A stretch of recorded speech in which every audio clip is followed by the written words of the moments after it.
Ладья мысалы ГЖТ-ге деп айттым. Қарымына жаңа қашады. Бақтырмады ғой. Істейміз. Бірақ біз бұл жерде кукукка ережесін қолданамыз.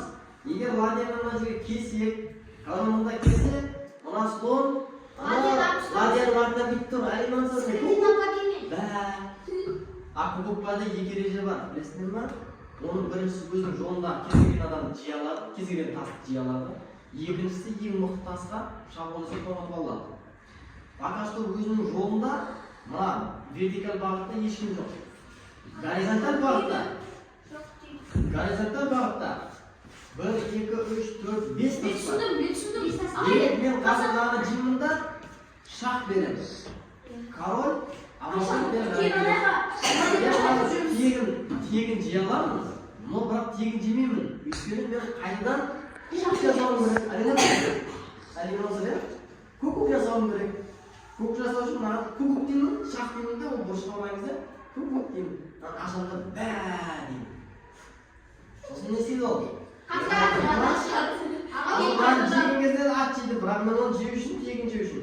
Қайтадан шах беремін де, мен кукук деймін. Серік, кукук. Сосын бә дейміз, дұрыс па?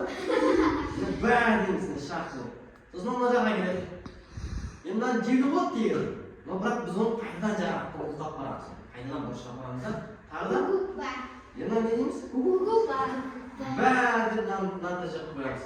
Сосын король бері қарап қашады. Шах мұнда қашады. Мынаны жейміз. Шах мұнда қашады. Енді біз мына жолдың бәрін тазалап кеттік па?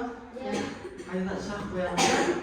Кукук деп қарап тұрамыз. Біз айттық, кукук кукукпаның екі ережесі бар деді. Біріншісі өзі жолындағы мағын тазалап дедік.